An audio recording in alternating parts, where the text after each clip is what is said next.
Thank you very much. I'm Nick Campion. I'm Director of the Saviour Centre for the Study of Cosmology in Culture and Senior Lecturer in Archaeology, History and Anthropology at the University of Wales, Trinity St David's. So welcome to the conference on Heavenly Discourses. We are here celebrating the 50th anniversary of human spaceflight, and the title of the conference is Astronomy, Myth and Culture. So we have a huge diversity of presentations, as you will see. Now, just before I begin, we've been very privileged to have a letter of greetings from 3 Russian cosmonauts, which I'm going to read out. The team of cosmonauts of the Yuri Gagarin Russian State Scientific Research and Experiential Cosmonaut Training Center, Zvezny Gorodok, Russia, cordially welcome the participants of the scientific conference Heavenly Discourses, which takes place in Bristol, Great Britain, 14th to 16th of October 2011, in the year of the 50th anniversary of the first human flight in outer space. The world changed forever when Yuri Gagarin, having overcome terrestrial gravitation, made a heroic flight in space on the 12th of April 1961, and we are glad that you conduct this conference in honor of this grandiose achievement. We wish all participants of the conference creative success, health, optimism and good spirit. We are sure that the conference will be successful and will become an important step into understanding the relationship between humanity and cosmos and the place of humanity in the universe. Signed, Vladimir Shibelev, the chief of the Yuri Gagarin Russian State Scientific Research and Experiential Cosmonaut Training Center, hero of the Russian Federation, Yuri Lonkachov, commander of the team of cosmonauts, the Yuri Gagarin Russian State Center, and Nikolai Yumanov, trainer of Russia and doctor of psychology. So on straight away with my presentation. The Space Race, Myths, Contexts and Consequences, 1961 to 2011. Well, I think even this year there have been some changes in the dynamic, the global context of the space race, the importance of which may only become apparent in years to come, and that is that the United States has again significantly withdrawn from the realm of human spaceflight, abdicating it to private commercial ventures. Meanwhile, the Chinese are pressing ahead with their own plans to launch a space station. So the geopolitical context of our exploration of space has actually decisively shifted. So here's a picture of Yuri Gagarin in the Time magazine from 1961, the hero astronaut gazing into space while, like a spaceship itself, a hammer and sickle flies past. Now I'm going to begin with a quote from Claudius Ptolemy from the 2nd century BC.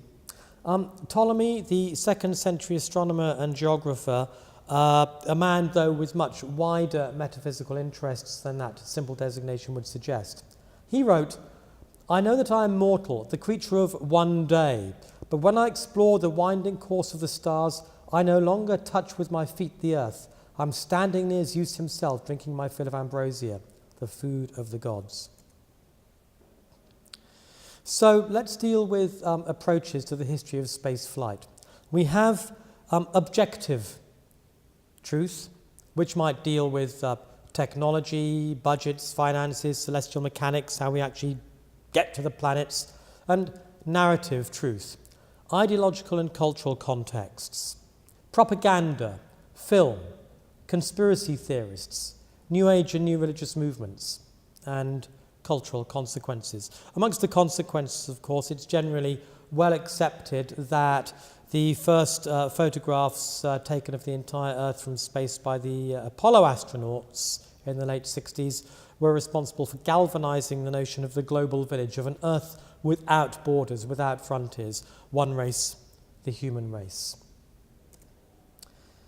So the historiography of the space race. The Jet Propulsion Laboratory in California is coming up to its 75th anniversary, and there's an objective truth being celebrated here. The actual fact that it is now 75 years since the first rocket experiments. But there's a narrative truth as well to do with Frank Molina, who was one of the prime movers in this venture. And the press release put out by the Jet Propulsion Laboratory tells us that concerning the TV program they're making, says the 90-minute episode takes viewers on a journey through Molina's life using personal letters, drawings and paintings to reveal an extraordinary story of how the Jet Propulsion Laboratory came to be. It goes on, this is a very personal story about a person few even know, revealing the reasons why he has been forgotten. The time is long since past that the public should know the name Frank Molina. So there's the building up of the hero scientist here, of a man who may have been a rocket engineer, but he was complex, he was an artist, he had deep, secret, hidden motivations which can only now come to light. I also want to reference the sociologist Max Weber and his concept of technical rationality as opposed to value rationality. And what I'm really concerned with here is value rationality. What value do we put on space exploration? How does it express our values?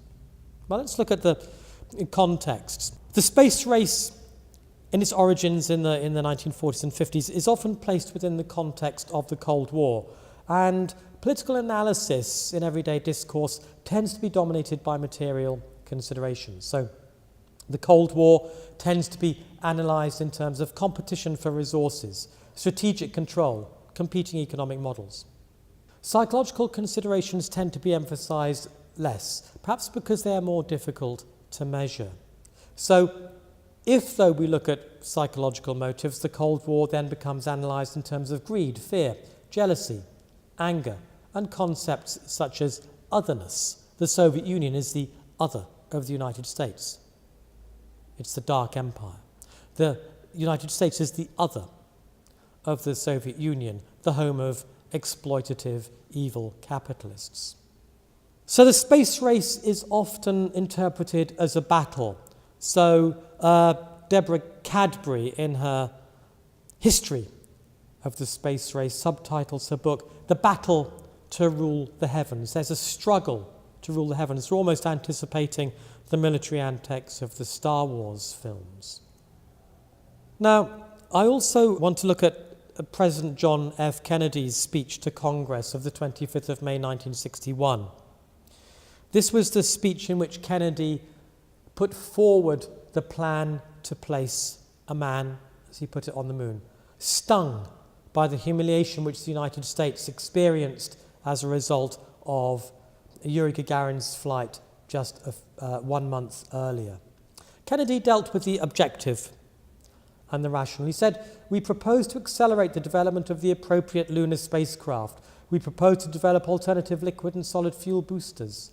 And we will propose additional funds for other engine development." There's the technical side, side of the space race. But he also said, "Finally, if we are to win the battle that is now going on around the world between freedom and tyranny, the dramatic achievements in space which occurred in recent weeks should have made clear to all of us, as did the Sputnik in 1957, the impact of this adventure on the minds of men everywhere, who are attempting to make a determination of which road they should take. Now it is time to take longer strides, time for a great new American enterprise, time for this nation to take a clearly leading role in space achievement, which in many ways may hold the key to our future on Earth." So it's time for choice. It's time for everybody to make a decision. It's time to choose between freedom and tyranny. And that choice can be made through the placing of a man on the moon, through a triumph of the American enterprise. So we can also look at the Soviet dream, the Soviet cosmic utopia.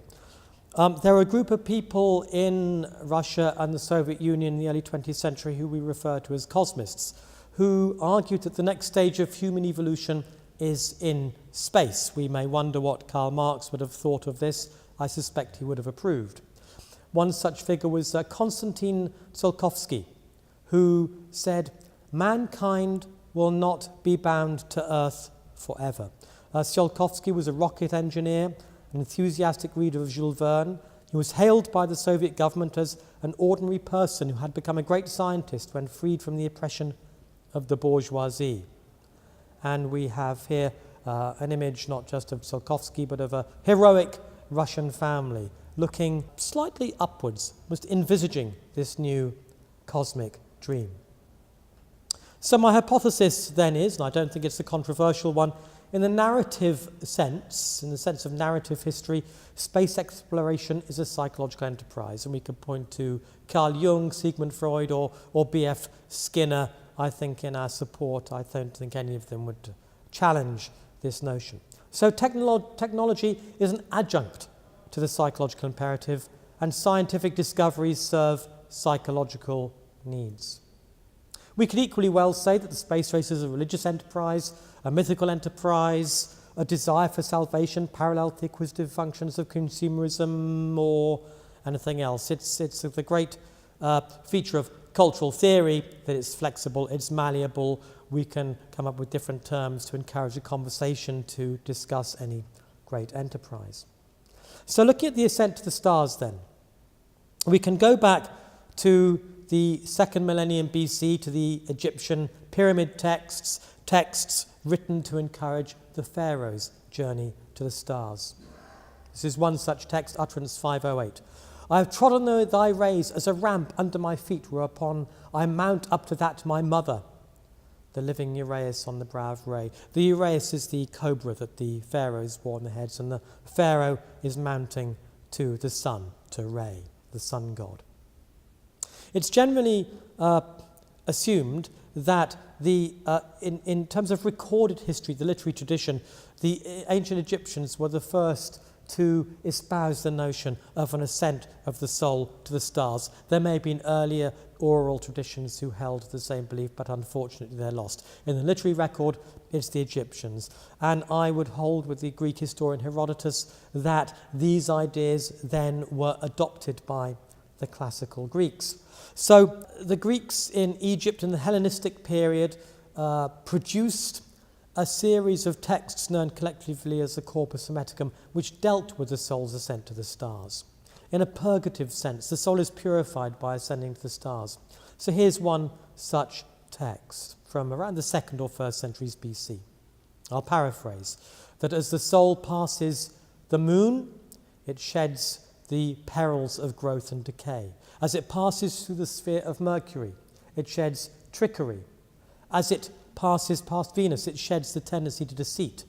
At the Sun, it sheds the negative qualities of being a ruler. At Mars, it abandons daring and recklessness, Jupiter greed, and at Saturn, it sheds falsehood. And at the 8th sphere, that of the stars, the soul begins to praise God. It hears voices from beyond the stars also praising God, and it sings louder. And as it ascends, it becomes one with God. It unites with God.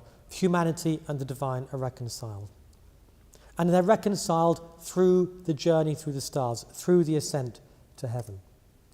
And here's an image of Dante, with Dante's mystical cosmos. On the right, an observation of the angels that one encounters as one approaches the stars, and the final approach to heaven becomes clear. The celestial journey secularized. Well, Jules Verne wrote in 1865 De la Terre à la Lune, From the Earth to the Moon, filmed in 1958, the year after Sputnik was launched, 3 years before Gagarin's flight, a famous film from the 1950s which characterized views of spaceflight as they were then as a great adventure. It was almost the amateur adventure. Of course, the secularization of the idea of the celestial journey can be traced to the 16th century. And by secularization, I mean the idea of a celestial journey in which there is no spiritual transformation. But I will argue that the notion of a cleansing through the ascent to the stars has remained important. And we have the celestial journey humourised.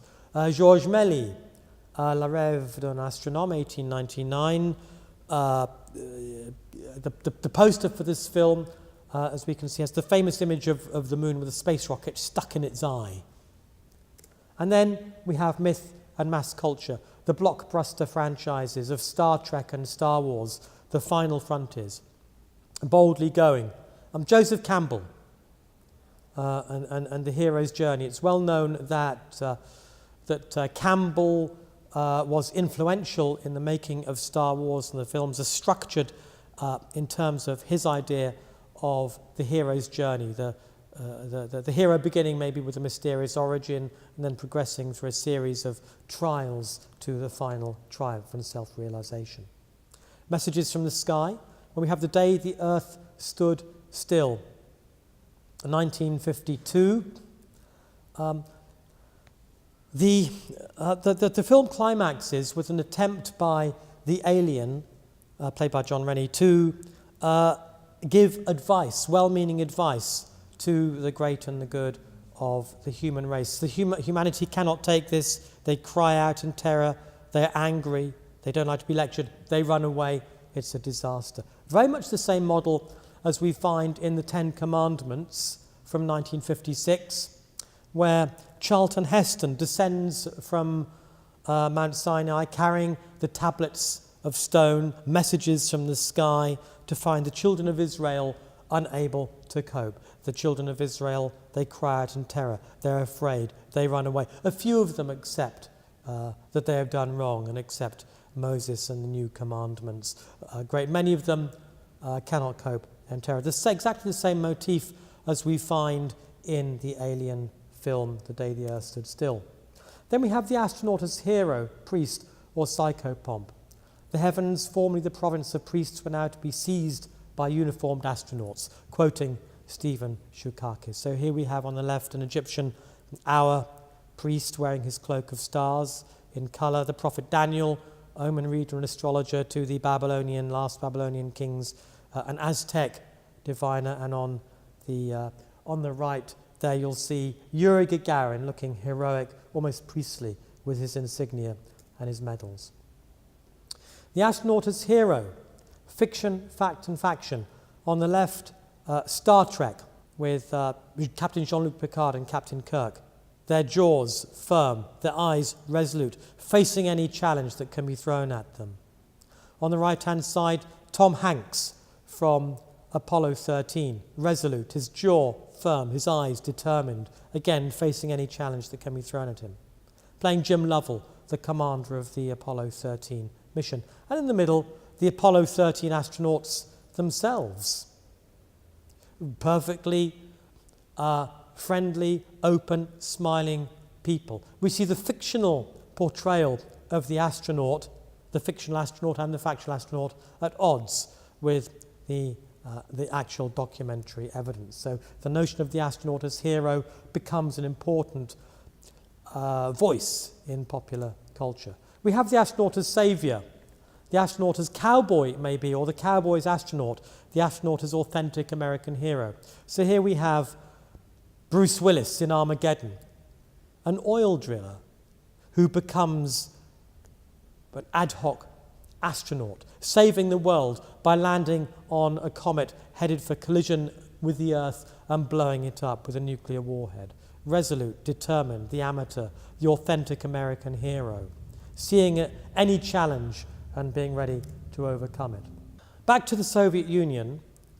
In 1961, immediately after Gagarin's flight, he was welcomed in Red Square by Nikita Khrushchev, the Soviet leader, standing on the top of Lenin's mausoleum.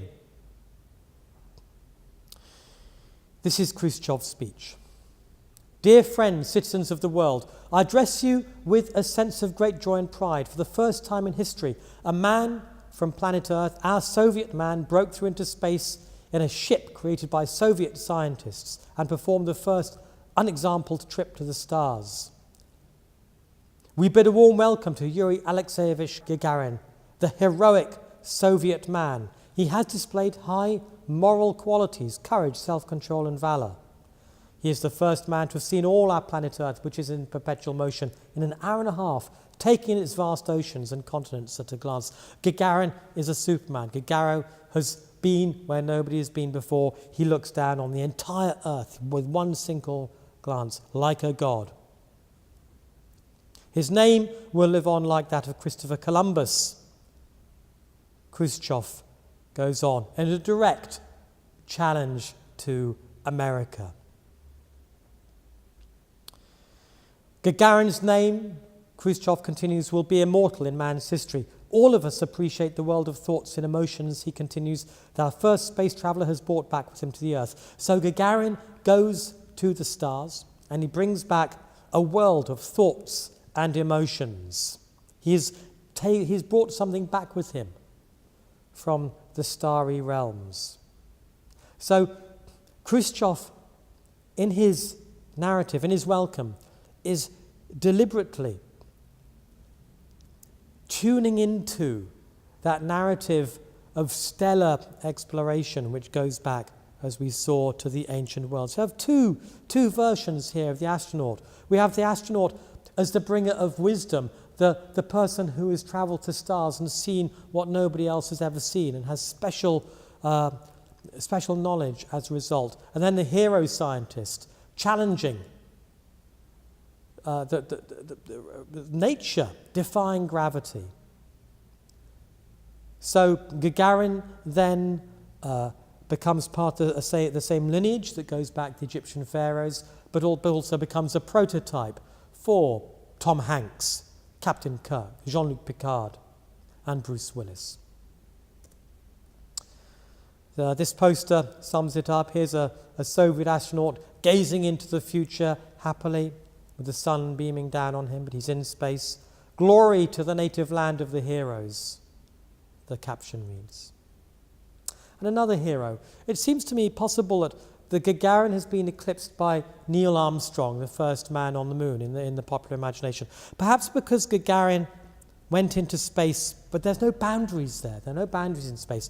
Armstrong actually stood on the moon. So maybe there's a sort of completion to the story. Maybe to actually make that physical contact becomes mythically more important than merely to travel. Gagarin travelled, Armstrong arrived.